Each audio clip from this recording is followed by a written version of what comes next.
right? Yeah. Oh, there's ways around it, I think, and I think it's interesting. The reason I decided to do something like the Kokoda Challenge, like it's not a pet event, like to go out and do a 15 hours or 10-hour event. It's not something that I like doing all the time, but it's a good challenge. Was to see what would actually happen, how I would act in adversity, and how I would actually overcome, and whether I'd break and run or whether I'd continue on and soldier on. It's a really interesting concept to get your head around, number one, and number two, to stay positive when you get really negative and you're down. Particularly in a team too. Yeah. Imagine if there's one person in the team, they just keep saying those same little words, and you love them to death. Let's not get that. But you can feel the negativity rising in a certain member or something, and it just grates on you. And it's just as simple as leaving someone 10 or 15 metres behind as you're walking along for hours and hours, and they're like, bugger you, you're not helping me out. And all of a sudden a rift forms in a team, and team dynamics are massive in that environment as well. So, not only running is quite typically a very personal sort of, the guys that would have done the marathon on the weekend, it's you out there, and the only person that can push you to the finish line is you. But when you're with a team, the dynamics change completely, and that's not something that I'm familiar with as much, because running is not really a team sport. Yeah, getting into a nice little, I'm going good here, I'm going good. Next minute I've got to slow down. What? Oh. Yeah, you're waiting for hours in some cases for people. How interesting. Yeah, which is exactly what it would have been like for the diggers. Well, someone's carrying the stuff, and the fear, and someone's feeling good, and what a great event! Oh yeah, real good. And there's young people that do it. We have young kids that break their arms and continue to walk for 4 hours with broken arms, and it's amazing how that inspires some young people. And they go on to do some pretty big things on the Gold Coast and throughout southeast Queensland as they grow older. Going back to that sort of peer. And being cultured, I suppose, in the right way. Right, yeah. It's tough love, though. Sure. It is tough love. Sure. Going back to your PE teacher. Yeah. So, and what we were saying before, we didn't actually finish the thing, like men being men. Yeah. What were we talking about?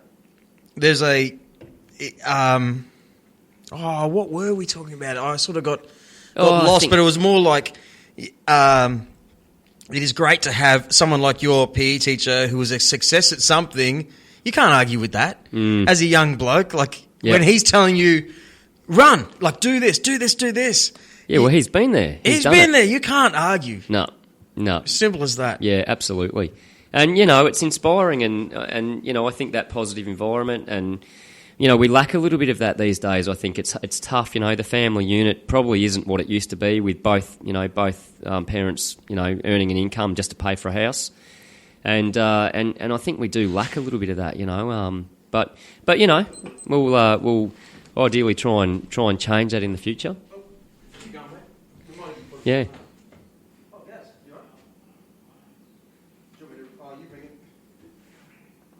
Drew's just gone out for a bit.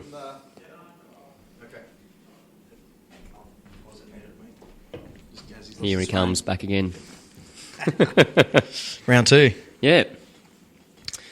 Mate, yeah. Okay, you got some big news. What's this? Well, the big news is obviously, not obvious, but we're a first aid training organisation on the Gold Coast. And what's it called?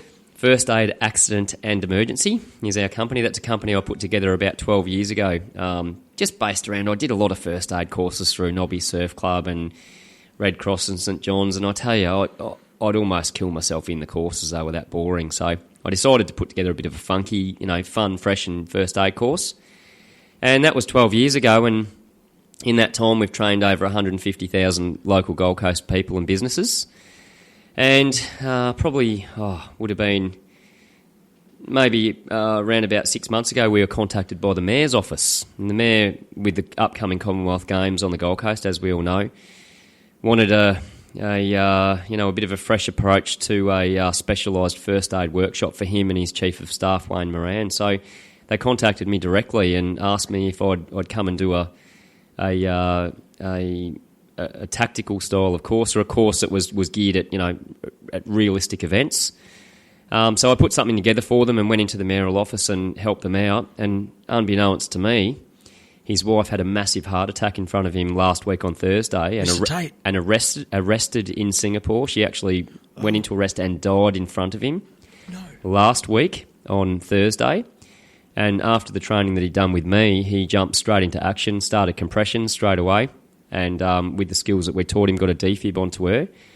And she's survived the event through all the training that we'd administered with the mare. Oh, my God. Yeah. With no brain problems? So well, she got, you know? It's only happened a couple of weeks ago, so at this point in time, all the clinical trials and everything that's happened with the mare's wife have been positive at this point in time. So we're hoping for a good outcome, but in medical, we talk about the Platinum 10, and that's the first 10 minutes before anyone turns up with, you know, advanced medical equipment. And as a first aider, that Platinum 10, the mare's done what a lot of people have failed to do. So he's actually performed a successful resus, and at this point in time, the mare's wife is off life support, and she seems to be functioning okay. So it's a good positive outcome. That's a beautiful outcome. Yeah. So the mayor of the Gold Coast. Could you imagine doing that to your own? I'm getting teary thinking about it. Imagine doing it to your own wife or family, and oh, mate, it's one of those things. I think that you hope when you go to a first aid course that you never have to use it. Have you ever had to revive someone? Yeah. So I haven't. So I'm thinking. Okay, you know, all the things that you're trying to revive your wife. Oh my God, you're trying to be strong, trying to, you know, get it all together, and then she takes that breath. Is that what happens? Yeah, well, in the situations where I've worked on people, I've had one survive and a few not survive that weren't, you know, going to go any good. It's a lot better, obviously, when you do get a good outcome. But in some cases, because I do a little bit of work with Queensland Ambulance, and I also do some shifts up at Gold Coast University Hospital in the resus ward up there, and get a bit involved just as a clinical observer to see what goes on at the pointy end of the scale. And you win some, you lose some, I think, in these cases. But that first 10 minutes as a first responder is just so critical to get to that end point when you're at the hospital. So yeah, it's a good. And can I ask like a dorky question? That 10 minutes, is that something you physically kind of count, or is it more like a metaphor for the, you know, is it actually 11 minutes is very bad, or is it 10 minit's is a no? Well, they good talk thing, about. you know? I suppose if you go into detail in medical, and trying to keep it simple for the listeners as well, it's the brain and heart die by 10% for every minute that proceeds after someone stops breathing and arrests. So the tissue death in the brain and heart, or ischemia that happens to the brain and the heart after someone stops breathing, you lose 10% function of those muscle and organs in every minute that goes by after an arrest. So if the person's, you know, not... Perhaps never to be recovered? Never to recover, yeah. So that you know, you can have ongoing issues even if you are revived at that point. And you do hear a lot of people that are revived and their heart starts working, but there's no brain function and they're brain dead, or they're on life support and they're unable to function because there's no neurological activity. So it just means that, you know, effective CPR hasn't been done in that first 10 minutes, and really trying to kick the heart back over into a normal rhythm in that time, in that Platinum 10 is just so essential. It's ridiculously critical, and people don't understand that. They don't understand the big picture, you know, when it comes to doing a basic resus on someone. And you know what? I'll be honest, when... You know, you go to a swimming pool and people have to have the resuscitation pictures on the side of the wall. Yep. It's almost like your teacher is, because I haven't had to personally experience. I know my dad's best mate was revived by Scott the Cannon Bannon, 3-time world Muay Thai champion. Anyway, Yep. He revived him on the steps at Suncourt Stadium only a few years ago. And that affected me. Like, wow, he brought my dad's best mate back to life. You know, broke his ribs, the whole lot. Yeah, you know? yep. But I could bet these things just fly over the top of most punters' heads. Like, how critical that resuscitating people initially. I bet more. I remember finding a guy on our street where I live. It's a really steep driveway. Really steep road, and this kid had tried to skateboard down it, my wife and I came home, and here he is upside down with his mates just freaking out, and one of my neighbours just freaking out. No one was really doing anything. They were just going, trying to give the kid water, but his brain was coming out his ear. Like he's in a bad way. Yep. But I remember going, wow, some people handle things very, very different in bad situations. Oh, the response, obviously, it's not something that you're used to. So it's something that hopefully you're never used to it. Because if you are, you're probably getting too much exposure. But at the end of the day, the response is different from every person. And depending on whether it's someone that you know, if it's someone you know, obviously the response is going to be, more of a state where you're sort of, I suppose, panicking in a way.